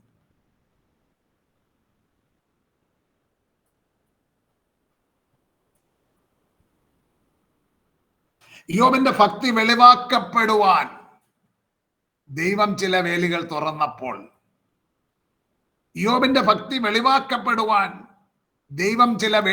തുറന്നപ്പോൾ, അവിടേക്ക് മാത്രം കടന്നു ചെല്ലുവാൻ, ആ നിലയിൽ മാത്രം യോബിന് ദോഷം ചെയ്യുവാനുമേ സാത്താന് കഴിഞ്ഞുള്ളൂ. നമ്മൾ 2:6 കണ്ടത് അവസാനത്തെ വേലി, അത് യോബിന്റെ പ്രാണന് ചുറ്റുമുള്ള വേലിയായിരുന്നു. ആ വേലി പൊളിക്കാതെ ദൈവം യോബിനെ സംരക്ഷിച്ചു. ഒടുവിൽ യോബ് സാത്താന്റെ പരീക്ഷകളെ അതിജീവിച്ചു. യോബിന്റെ പുസ്തകം 42:10 ഇപ്രകാരം കാണുന്നു, അവന് നഷ്ടമായതെല്ലാം ദൈവം യോബിന് ഇരട്ടിയായി കൊടുത്തു. ഓർക്കുക, പരീക്ഷകൾ ഉണ്ടാകും. സാത്താൻ നമ്മെ പരീക്ഷിക്കും. പക്ഷെ ദൈവം അനുവദിക്കുന്ന പരിധിക്കപ്പുറം കടന്നു വരുവാൻ അവന് സാധിക്കില്ല. നമുക്കുണ്ടാകാവുന്ന പരീക്ഷകളെ പറ്റി കൊരിന്ത്യ ലേഖനത്തിൽ 1 കൊരിന്ത്യർ 10:13 പൗലോസ് പറയുന്നുണ്ട്. 1 കൊരിന്ത്യർ 10:13 മനുഷ്യർക്ക് നേരിട്ടില്ല, നിങ്ങൾക്ക് മനുഷ്യർക്ക് നടപ്പല്ലാത്ത പരീക്ഷ നിങ്ങൾക്ക് നേരിട്ടില്ല. ദൈവം വിശ്വസ്തൻ. നിങ്ങൾക്ക് കഴിയേണ്ടതിന് മീതെ പരീക്ഷ നേരിടുവാൻ സമ്മതിക്കാതെ നിങ്ങൾക്ക് സഹിക്കുവാൻ കഴിയേണ്ടതിന് പരീക്ഷയോടുകൂടി അവൻ പോക്കൊഴിയും ഉണ്ടാക്കും. സത്യമാണ്. മനുഷ്യർക്ക് നടപ്പല്ലാത്ത പരീക്ഷ നിങ്ങൾക്ക് നേരിട്ടിട്ടില്ല. നമുക്കാർക്കും യോബിനെ പോലുള്ള പരീക്ഷയൊക്കെ വന്നാൽ നമ്മുടെ ഒന്നും പൊടി പോലും കാണത്തില്ലായിരുന്നു. ദൈവം വിശ്വസ്തൻ. നിങ്ങൾക്ക് കഴിയുന്നതിന് മീതെ പരീക്ഷ നേരിടുവാൻ സമ്മതിക്കാതെ, അതായത് എനിക്ക് 30 കിലോ ഭാരം പൊക്കാൻ കഴിയുമെന്നുണ്ടെങ്കിൽ 31 കിലോ ഭാരം, ഒരു മനസ്സിലാകുന്ന ഉദാഹരണം പറഞ്ഞതാ, എന്റെ തലയിലോട്ട് ദൈവം വെച്ച് തരില്ല. വേറൊരാൾക്ക് 50 കിലോ ഭാരം പൊക്കുവാൻ ശേഷിയുണ്ടെങ്കിൽ എന്നേക്കാൾ അധികം ഭാരം ആ വ്യക്തിയുടെ തലയിൽ വെച്ചേക്കാം. പക്ഷേ 55 കിലോ വെച്ചു കൊടുക്കില്ല. അതുപോലെ പരീക്ഷകൾ ഉണ്ടാകുമ്പോൾ നിങ്ങൾക്ക് കഴിയുന്നതിന് മീതെ പരീക്ഷ നേരിടുവാൻ സമ്മതിക്കാതെ പ്രലോഭനങ്ങൾ ഉണ്ടാകുമ്പോൾ, നമ്മുടെ ജീവിതത്തിൽ ചില പ്രലോഭനങ്ങളൊക്കെ സാത്താൻ കൊണ്ടുവരും. ഞാൻ ഉദാഹരണം പറഞ്ഞു കഴിഞ്ഞാല്, ഒരു സർക്കാർ ഓഫീസിലെ പിയൂണിന് 100 രൂപ കൈക്കൂലി, ഉദാഹരണം പറയുകയാണ്. അവിടുത്തെ ഓഫീസ് സൂപ്രണ്ടിന് 1000 രൂപ കൈക്കൂലി എന്നിരിക്കട്ടെ. അവിടുത്തെ എഞ്ചിനീയർക്ക് 10,000 രൂപ കൈക്കൂലിയാണ്. എഞ്ചിനീയറുടെ അടുത്ത് എന്നിട്ട് 1000 രൂപ കൈക്കൂലി നീട്ടിക്കൊണ്ടോ 100 രൂപ കൈക്കൂലി നീട്ടിക്കൊണ്ടോ ചെന്നാൽ അയാള് സ്വീകരിക്കത്തില്ല. എന്നാൽ 10,000 കണ്ടു കഴിഞ്ഞാൽ പുള്ളി വീണു പോകും. 10,000 കണ്ടു കഴിഞ്ഞാൽ വീണു പോകും. നമുക്ക് പറയാവുന്ന ഒരു സഭ്യമായ ഉദാഹരണം ഞാൻ പറഞ്ഞതാണ്. നമ്മൾ വീഴാതെ നിൽക്കുന്നുവെങ്കിൽ പലപ്പോഴും അതിന് കാരണം നമുക്ക് കഴിയുന്നതിന് മീതെയുള്ള പരീക്ഷ ദൈവം അനുവദിച്ചില്ല. സാത്താൻ നമ്മെ വീഴ്ത്തിക്കളയുവാനായിട്ട്, പരീക്ഷകൻ നമ്മെ വീഴ്ത്തിക്കളയുവാനായിട്ട് പല തന്ത്രങ്ങളും മെനയുമ്പോൾ നമ്മൾ വീണു പോകുന്നത് എവിടെയാണെന്ന് അറിഞ്ഞിട്ട് അതിനപ്പുറം നമ്മെ വീഴ്ത്തുവാൻ അനുവദിക്കുവാൻ സാത്താനെ ദൈവം അനുവദിച്ചില്ല. പുതിയ നിയമത്തിൽ പലയിടത്തും സാത്താന്റെ പര്യായം പോലെ പരീക്ഷകൻ എന്ന് പറഞ്ഞിട്ടുണ്ട്. മത്തായി 4:3 പരീക്ഷകൻ എന്നാണ് സാത്താനെ വിശേഷിപ്പിച്ചിരിക്കുന്നത്. മുമ്പ് ഞാൻ പറഞ്ഞതാണത്. തെസ്സലോനിക്കർക്ക് എഴുതിയ 1-ാം ലേഖനം 3-ാം അധ്യായത്തിലും അതിന്റെ 5-ാം വാക്യത്തിൽ, 3-ാം അധ്യായത്തിലും അതിന്റെ 5-ാം വാക്യത്തിൽ പരീക്ഷകൻ എന്ന് അവനെ വിശേഷിപ്പിച്ചിരിക്കുകയാണ്. ഏദനിൽ തുടങ്ങി മനുഷ്യവർഗത്തെ പ്രലോഭനങ്ങളാൽ വശീകരിച്ച് പാപം ചെയ്യിക്കുവാൻ പരീക്ഷകനായ സാത്താൻ സദാ പരിശ്രമിക്കുകയാണ്. അതുകൊണ്ട് പരീക്ഷകന്റെ പ്രലോഭനങ്ങളിൽ വീഴാതിരിക്കുവാൻ ദൈവജനം ശ്രദ്ധയുള്ളവരായിരിക്കണം. ഗലാത്യർക്ക് എഴുതിയ ലേഖനം 6-ാം അധ്യായത്തിൽ അതിന്റെ 1-ാം വാക്യത്തിൽ നാം ഇങ്ങനെ കാണുന്നുണ്ട്: സഹോദരന്മാരെ, ഗലാത്യർ 6:1, സഹോദരന്മാരെ, ഒരു മനുഷ്യൻ വല്ല തെറ്റിലോ അകപ്പെട്ടു പോയെങ്കിൽ ആത്മികരായ നിങ്ങൾ അങ്ങനെയുള്ളവനെ സൗമ്യതയുടെ ആത്മാവിനാൽ യഥാസ്ഥാനപ്പെടുത്തുവീൻ. നീയും പരീക്ഷയിൽ അകപ്പെടാതിരിപ്പാൻ സൂക്ഷിച്ചുകൊള്ളുവീൻ. യഥാസ്ഥാനപ്പെടുത്താൻ പോകുന്നവൻ അവനും കൂടെ പരീക്ഷയിൽ അകപ്പെടാതിരിക്കാൻ സൂക്ഷിച്ചുകൊള്ളണമെന്നാ പറയുന്നത്. ഒരു മനുഷ്യൻ വല്ല തെറ്റിലും അകപ്പെട്ടു പോകുന്നുവെങ്കിൽ അതിന് കാരണം ഒരു വിധത്തിൽ അല്ലെങ്കിൽ മറ്റൊരു വിധത്തിൽ സാത്താന്റെ പരീക്ഷയിൽ അകപ്പെട്ടു പോകുന്നതാണ്. അങ്ങനെയുള്ളവനെ യഥാസ്ഥാനപ്പെടുത്തുവാൻ ആത്മികരായ വിശുദ്ധന്മാർക്ക് ഉത്തരവാദിത്തമുണ്ട്. സൗമ്യതയുടെ ആത്മാവിൽ ആ കൃത്യം ചെയ്യുന്നില്ല എങ്കിൽ നാമം പരീക്ഷയിൽ അകപ്പെട്ടു പോകാനിടയുണ്ട്. ചിലയിടത്ത് കലഹം ശമിപ്പിക്കുവാൻ പോകുന്നവര് ആ കലഹത്തെ കൂടുതൽ ആളിക്കത്തിപ്പിക്കുവാനിടയായി തീരും. അങ്ങനെയല്ല പറഞ്ഞിരിക്കുന്നത്. സൗമ്യതയുടെ ആത്മാവിൽ അകൃത്യം ചെയ്യണം. ആകയാൽ പരീക്ഷയിൽ അകപ്പെടാതിരിപ്പാൻ സൂക്ഷിച്ചുകൊള്ളുക എന്ന് പൗലോസ് അപ്പോസ്തലൻ മുന്നറിയിപ്പ് നൽകിയിരിക്കുകയാണ്. ഞാൻ ഇന്നത്തെ ക്ലാസ് കൺക്ലൂഡ് ചെയ്യുന്നതിന് മുമ്പ് നമ്മുടെ കർത്താവ് ഗെത്സമനയിൽ വെച്ച് ശിഷ്യന്മാരോട് ചിലരോട് പറയുന്നത് പരീക്ഷയിൽ അകപ്പെടാതിരിപ്പാൻ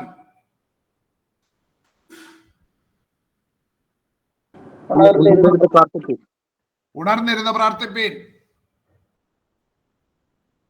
മർക്കോസ് 14:38 പരീക്ഷയിൽ അകപ്പെടാതിരിപ്പാൻ ഉണർന്നിരുന്ന് പ്രാർത്ഥിപ്പീൻ. പത്രോസിനെയും യാക്കോബിനെയും യോഹന്നാനെയും ഉറങ്ങുന്നതായി കണ്ടുവെങ്കിലും യേശു പത്രോസിനോട് പറയുകയാണ്, ശിമോനെ നീ ഉറങ്ങുന്നുവോ? ശിമോനെ നീ ഉറങ്ങുന്നുവോ? ഒരു നാഴിക ഉണർന്നിരുപ്പാൻ നിനക്ക് കഴിഞ്ഞില്ലയോ? പരീക്ഷയിൽ അകപ്പെടാതിരിപ്പാൻ ഉണർന്നിരുന്ന് പ്രാർത്ഥിപ്പീൻ. ആത്മാവ് ഒരുക്കമുള്ളത്, ജഡമോ ബലഹീനം. ശിമോൻ പത്രോസ് പരീക്ഷയിൽ അകപ്പെടുമെന്നും തന്നെ തള്ളിപ്പറയുമെന്നും കർത്താവിന് അറിയാമായിരുന്നു.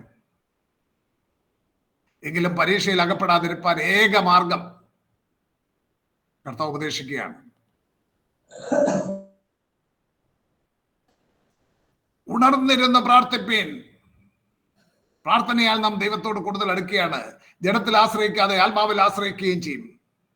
പ്രാർത്ഥനയാൽ നാം ദൈവത്തോട് കൂടുതൽ അടുക്കുകയും ജഡത്തിൽ ആശ്രയിക്കാതെ ആത്മാവിൽ ആശ്രയിക്കുകയും ചെയ്യും. പൗലോസിന് ചില പരാജയങ്ങൾ ഉണ്ടായത് ഞാൻ ചൂണ്ടിക്കാണിക്കുന്നുണ്ട് താഴോട്ട് വരുമ്പോൾ.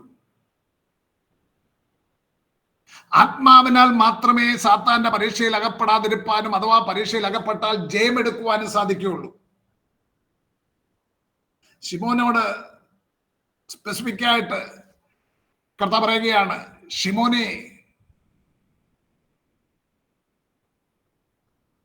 ശിമോനെ നീ ഉറങ്ങുന്നുവോ?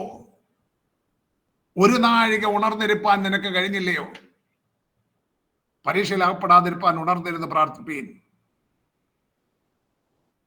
ശിമോൻ പത്രോസ് പരീക്ഷയിൽ അകപ്പെടുമെന്നും തള്ളിപ്പറയുമെന്നും കർത്താവിന് അറിയാമായിരുന്നു.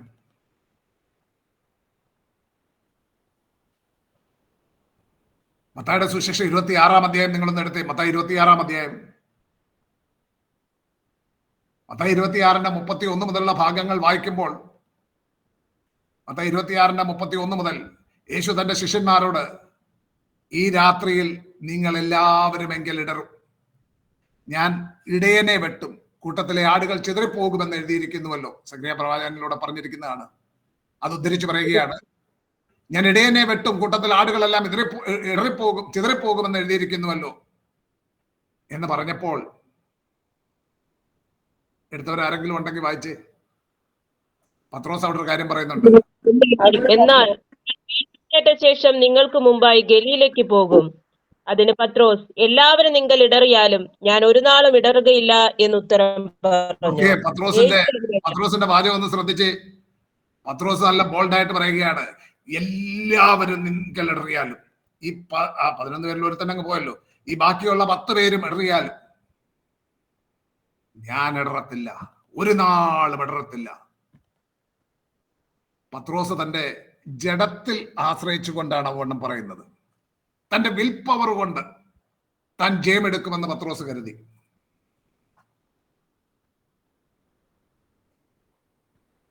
തന്റെ വിൽ പവർ കൊണ്ട് താൻ ജയമെടുക്കുമെന്ന് പത്രോസ് കരുതി. എന്നാൽ യേശു അവനോട് പറയുന്നത്, യേശു എന്താണ് പറയുന്നത്? യേശു അവനോട്, ഈ രാത്രിയിൽ കോഴി കൂകും മുമ്പേ നീ 3 വട്ടം എന്നെ തള്ളിപ്പറയുമെന്ന് ഞാൻ സത്യമായിട്ട് നിന്നോട് പറയുന്നു എന്ന് പറഞ്ഞു. നിന്നോട്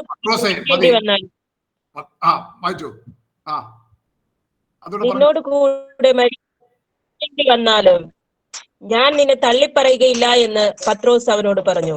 അതുപോലെ തന്നെ ശിഷ്യന്മാർ എല്ലാവരും പറഞ്ഞു. പിന്നെയും പത്രോസ് പറയുകയാണ്, നിന്നോടുകൂടെ മരിക്കേണ്ടി വന്നാലും ഞാൻ തള്ളിപ്പറയത്തില്ല. എന്തൊരു തീരുമാനമാണ്! തന്റെ വിൽ പവറാണ്. ഇനി ഇത് മനസ്സിൽ വെച്ചുകൊണ്ട് നിങ്ങൾ സാധാരണ കേട്ടുവരുന്നതിൽ നിന്ന് വിപരീതമായ ഒരു കാര്യം ഞാൻ നിങ്ങളുടെ ശ്രദ്ധയിൽപ്പെടുത്തുവാൻ പോവുകയാണ്. ലൂക്കോസിന്റെ സുവിശേഷം 22-ാം അധ്യായത്തിന്റെ 31-32 വാക്യങ്ങൾ വായിച്ച്. ലൂക്കോസ് 22-ന്റെ 31-32.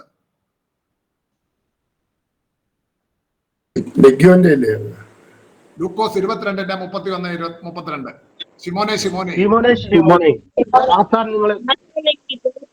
പാറ്റേണ്ടതിന് കൽപ്പന ചോദിച്ചു. ഞാനോ നിന്റെ വിശ്വാസം പോകാതിരിപ്പാൻ നിനക്ക് വേണ്ടി അപേക്ഷിച്ചു. എന്നാൽ നീ ഒരു സമയം തിരിഞ്ഞു വന്ന ശേഷം നിന്റെ സഹോദരന്മാരെ ഉറപ്പിച്ചു കൊള്ളുക. അവനോട് 33-ാം വാക്യം. അവനോട്, കർത്താവേ, ഞാൻ നിന്നോടുകൂടെ തടവിലാകുവാനും മരിപ്പാനും ഒരുങ്ങിയിരിക്കുന്നു എന്ന് പറഞ്ഞു. അതിന് യേശു, പത്രോസെ, നീ എന്നെ അറിയുന്നില്ല എന്ന് 3 വട്ടം തള്ളിപ്പറയും മുമ്പേ ഇന്ന് കോഴി കൂകുകയില്ല എന്ന് ഞാൻ നിന്നോട് പറയുന്നു.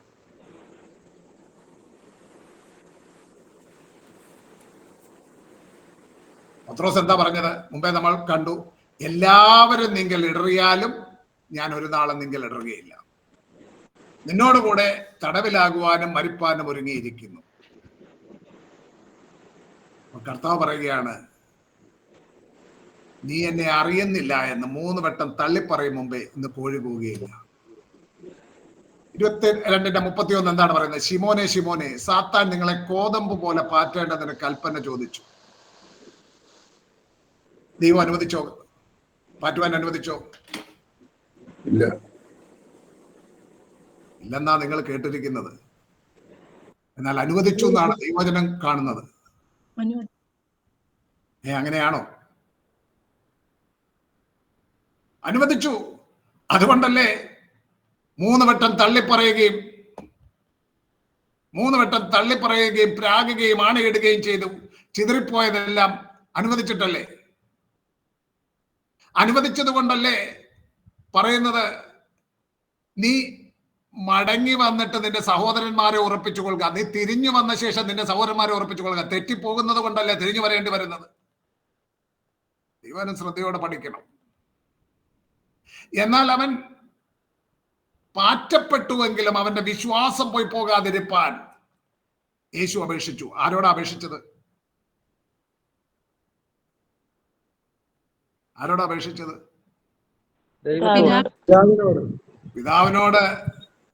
പിതാവിനോട് പുത്രൻ പത്രോസിന്റെ വിശ്വാസം പോയി പോകാതിരിപ്പാൻ അവന് വേണ്ടി അപേക്ഷിച്ചു. യൂദാ തെറ്റ് ചെയ്തു.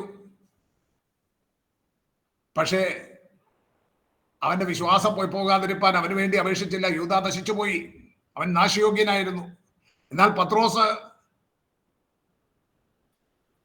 നിന്നോടുകൂടെ മരിപ്പാൻ, തടവിലാകുവാനും മരിപ്പാനും ഒരുങ്ങിയിരിക്കുന്നുവെന്ന് തന്റെ ജഡത്തിൽ ആശ്രയിച്ചുകൊണ്ട് പറഞ്ഞ, തന്റെ വിൽ പവറിൽ ആശ്രയിച്ചുകൊണ്ട് എല്ലാവരും നിങ്ങൾ ഇടറിയാലും ഞാൻ നിങ്ങൾ ഇടറുകയില്ല എന്ന് പറഞ്ഞ ആ പത്രോസിനോടാ ചോദിച്ചത്, ശിമോനെ നീ ഉറങ്ങുന്നുവോ?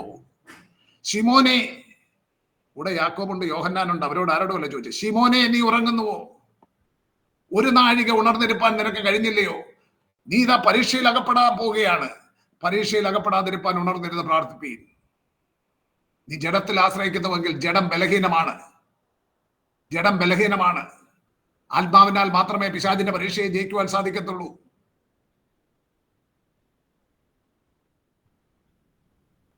സാത്താൻ നിങ്ങളെ കോതമ്പ് പോലെ പാറ്റേണ്ടതിന് കൽപ്പന ചോദിച്ചു. പൗലോസിന്റെ ജീവിതത്തിൽ അവനെ കുത്തുവാൻ സാത്താന്റെ ഒരു ദൂതനെ തന്നെ അനുവദിച്ചവനായ ദൈവം ഇവിടെ ഇതാ പാറ്റപ്പെടുവാൻ ഏൽപ്പിച്ചു കൊടുത്തുവെങ്കിലും വിശ്വാസം പോയി പോകാതിരിപ്പാൻ അപേക്ഷിച്ചു. അതുകൊണ്ടൊരു മടങ്ങി വരവ് ഉണ്ടാകുവാൻ ഇടയായി തീർന്നു. അവൻ തിരിഞ്ഞു വരുവാൻ, തെറ്റിപ്പോയെങ്കിൽ തിരിഞ്ഞു വരുവാൻ,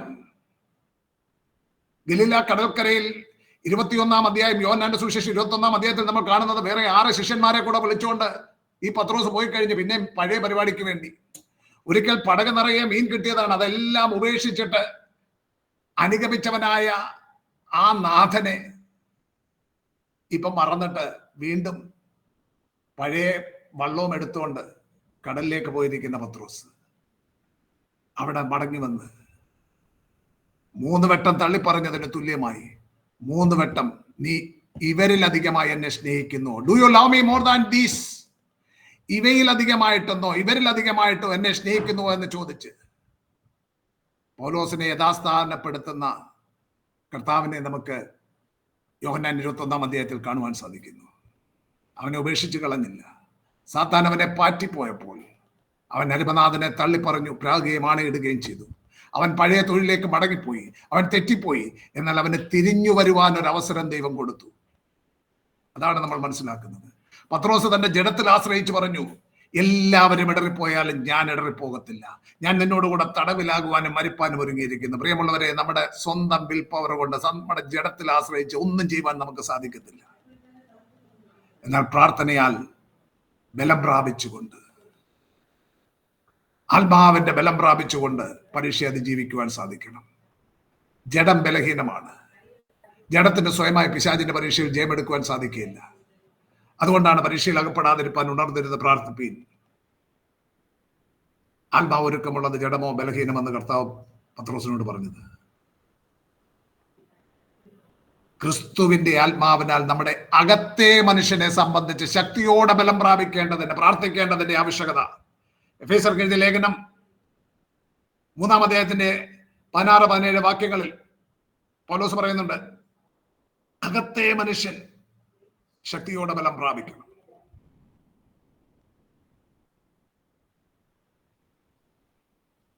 നമ്മുടെ ശരീരം ബലപ്പെട്ടത് കൊണ്ട് പരീക്ഷയിൽ ജയമെടുക്കുവാൻ സാധിക്കത്തില്ല. അകത്തെ മനുഷ്യൻ, അതായത് ആത്മാവ് ബലപ്പെടുന്നുവെങ്കിലേ പിശാചിന്റെ പരീക്ഷകളെ ജയമെടുക്കുവാൻ സാധിക്കുകയുള്ളൂ.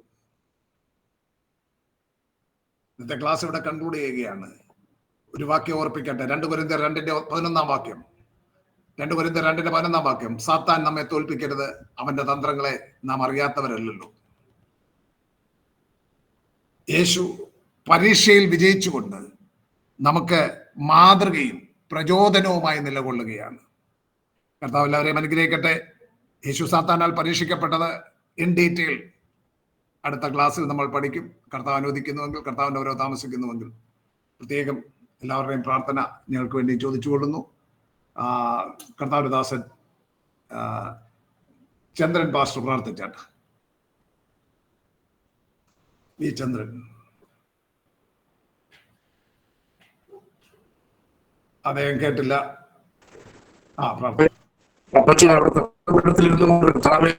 തിരുവചനം പഠിക്കുവാൻ ഞങ്ങളെ പഠിപ്പിക്കുന്നു, പരിശുദ്ധാത്മാവിന്റെ നിറവേറുന്നതോട് ഞങ്ങളെ പഠിപ്പിക്കുവാൻ കർത്താവെ വചനങ്ങളും അധിക ശ്രദ്ധയോടുകൂടി പഠിക്കുവാൻ ഞങ്ങളെ സ്റ്റുഡന്റായ ഞങ്ങളെ എല്ലാവരെയും അവിടുന്ന് സഹായിക്കുകയും ശക്തീകരിക്കുകയും ചെയ്യണമെന്ന് എളിയവൻ അങ്ങയോട് പ്രാർത്ഥിക്കുന്ന കർത്താവെ, ഞങ്ങളുടെ ഈ ബൈബിൾ ക്ലാസ് ഏറ്റവും വലിയ അനുഗ്രഹമായി തീരുവാൻ തക്കവണ്ണം ദൈവത്തിന്റെ കൂടെ നിങ്ങളെ പ്രവർത്തിക്കുമാറാണെന്ന് പ്രാർത്ഥിക്കുന്ന സ്തോത്രം. പഠിപ്പിച്ച ദൈവദാസന്മാർക്കായി സ്തോത്രം ചെയ്യുന്നു. പഠിക്കുന്ന എല്ലാ സ്റ്റുഡന്റുമാർക്കും വേണ്ടി സ്തോത്രം ചെയ്യുന്ന കർത്താവെ, ഞങ്ങളെ ഓരോരുത്തരും മറ്റുള്ളവർക്ക് പ്രകാശം പകർത്തുന്നവരായി തീരുവാൻ ഞങ്ങളെ സഹായിക്കണമെന്ന് പ്രാർത്ഥിക്കുന്നു കർത്താവെ. സ്തോത്രം. പ്രാർത്ഥന കേട്ടതിനായി സ്തോത്രം. മാനവും മഹത്വവും എടുക്കണം. ഞങ്ങൾക്കായ ജീവൻ വെച്ച യേശു കർത്താവിന്റെ പരിശുദ്ധ നാമത്തിൽ തന്നെ. ആമേൻ. കർത്താവ് എല്ലാവരെയും അനുഗ്രഹിക്കട്ടെ. ആമേൻ.